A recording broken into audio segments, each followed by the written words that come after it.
Dalam hukum ekonomi dasar, menjelaskan bahwa terdapat hubungan antara ketersediaan barang di pasar atau supply dengan permintaan pembeli atau demand.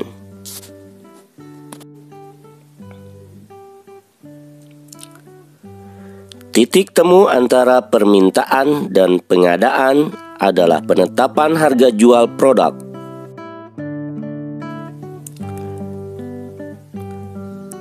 Ketersediaan barang yang melebihi permintaan pembeli akan menurunkan harga barang.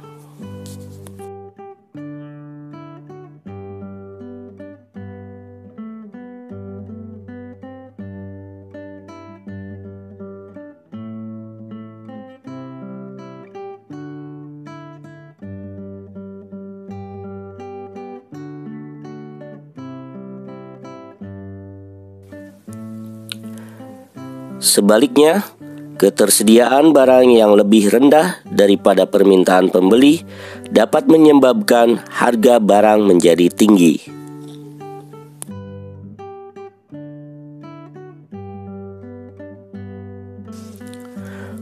Produk kerajinan memanfaatkan keterampilan tangan.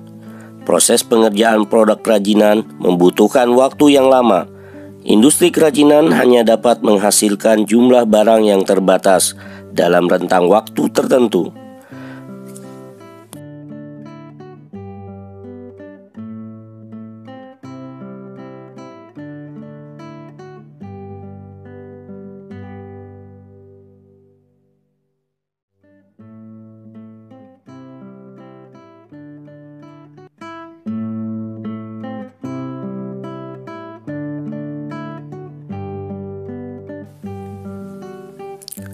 Berbeda halnya dengan industri manufaktur yang mampu menghasilkan produk dalam jumlah besar dalam waktu yang singkat.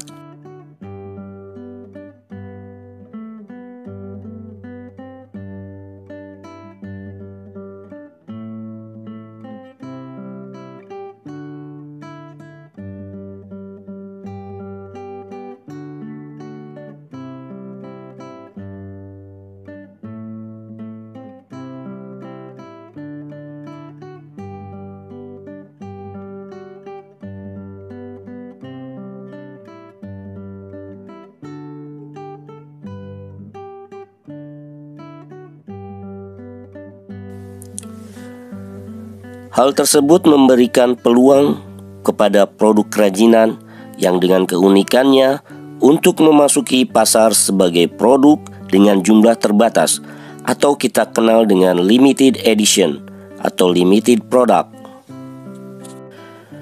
Produk yang unik dengan jumlah yang terbatas dapat memiliki harga jual yang tinggi.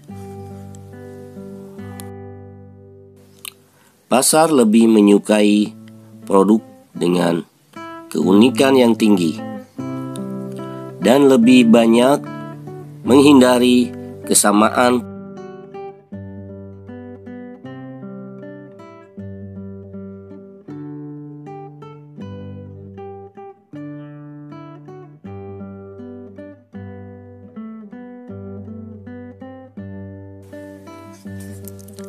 Peluang kerajinan untuk menjadi produk dengan harga yang tinggi harus dipastikan dengan melakukan riset pasar terhadap minat dan selera pembeli.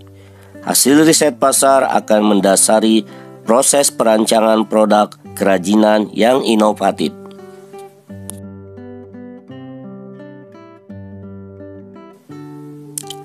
Rancangan produk terwujud melalui kegiatan wirausaha dengan didukung oleh ketersediaan sumber daya manusia, material, peralatan, cara kerja, pasar, dan pendanaan. Sumber daya yang dikelola dalam sebuah wirausaha dikenal pula dengan sebutan 6M, yakni man atau manusia, money atau uang, material atau bahan, mesin atau peralatan, metode atau cara kerja, dan market atau pasar.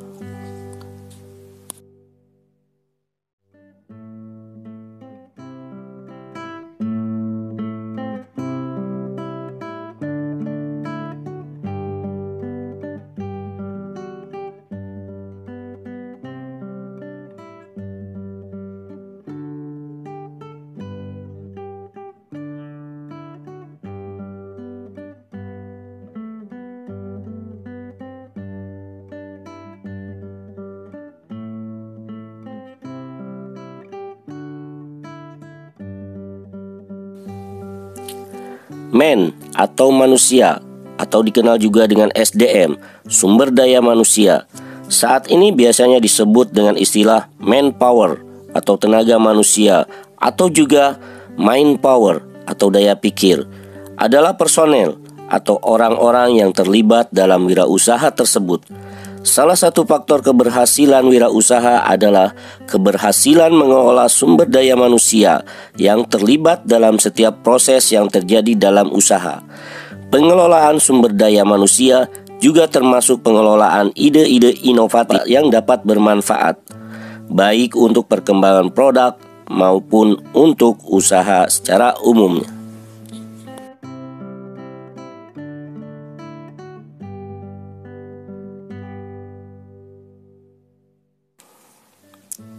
Money dapat dipahami sebagai dana yang menjadi modal usaha, perputaran uang melalui pengeluaran dan pemasukan yang terjadi dalam usaha tersebut. Kemampuan pengelolaan uang termasuk kemampuan mengelola keuntungan yang diperoleh untuk pengembangan usaha agar menjadi lebih besar.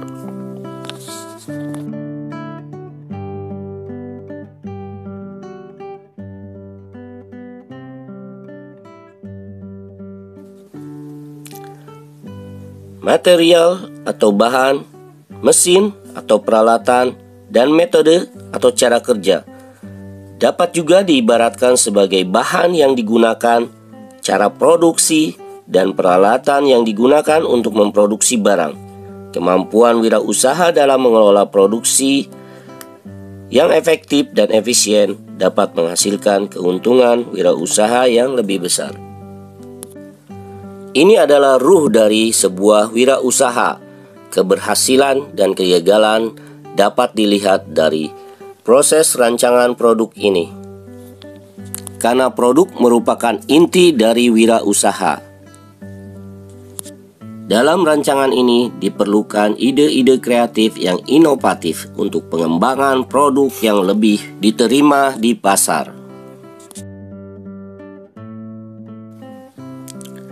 Market adalah pasar sasaran dari produk yang dihasilkan oleh suatu usaha. Pengetahuan tentang pasar sasaran menjadi salah satu kunci penting untuk keberhasilan suatu usaha.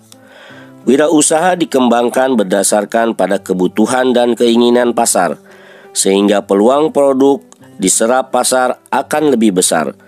Riset tentang pasar bertujuan pula untuk mengenali pesaing yang ada di pasaran tersebut. Posisi suatu usaha terhadap pesaingnya harus diketahui oleh wirausahawan agar dapat memenangkan persaingan. Persaingan yang terjadi dapat mempengaruhi rancangan produk yang akan dibuat serta keputusan penetapan harga jual suatu produk. Pada pelaksanaan wirausaha diawali dengan penataan sumber daya manusia yang akan menjadi penggerak kegiatan wirausaha. Dahulu digunakan istilah tenaga manusia itu dengan manpower. Namun, saat ini sumber daya manusia lebih dikenal dengan istilah mind power atau daya pikir. Pemikiran manusia lebih berharga daripada tenaga fisik. Sebagian kegiatan sudah dapat digantikan dengan mesin dan robot. Namun pemikiran kreatif dan inovatif hanya bersumber dari manusia sebagai makhluk ciptaan Tuhan. Pemikiran kreatif dan inovatif menjadi penggerak dari perekonomian saat ini. Pada gelombang pertama ekonomi, pertanian menjadi penggerak ekonomi yang utama. Gelombang tersebut disebut dengan gelombang ekonomi pertanian. Revolusi industri dan perkembangan permesinan membawa babak baru bagi perekonomian. Industri manufaktur bermunculan dan menghasilkan produk secara massal. Produk dari industri massal menjadi motor penggerak utama ekonomi. Gelombang ini disebut dengan gelombang ekonomi industri. Gelombang berikutnya muncul sebagai akibat dari inovasi bidang teknologi informasi. Gelombang ketiga ini disebut sebagai gelombang ekonomi informasi. Sarana dan sumber daya fisik memiliki keterbatasan. Ide dan gagasan kreatif dapat memberikan solusi untuk keterbatasan fisik yang ada. Ide kreatif membuat ekonomi terus bertumbuh. Gelombang dengan ide kreatif sebagai penggeraknya disebut sebagai gelombang ekonomi kreatif. Pada gelombang ini, industri kreatif menjadi penggerak utamanya. Industri-industri yang termasuk ke dalam industri kreatif dikelompokkan ke dalam 14 subsektor. Subsektor tersebut adalah arsitektur, desain, fashion, kerajinan, penerbitan dan percetakan, televisi dan radio, musik, film, video dan fotografi, periklanan, layanan komputer dan piranti lunak, pasar dan barang seni, seni pertunjukan, riset dan pengembangan, dan permainan interaktif.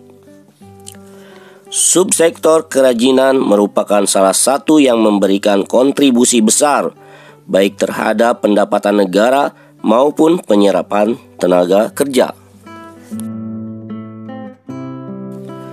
Demikian penjelasan untuk sesi pertama. Terima kasih atas perhatiannya. Assalamualaikum warahmatullahi wabarakatuh.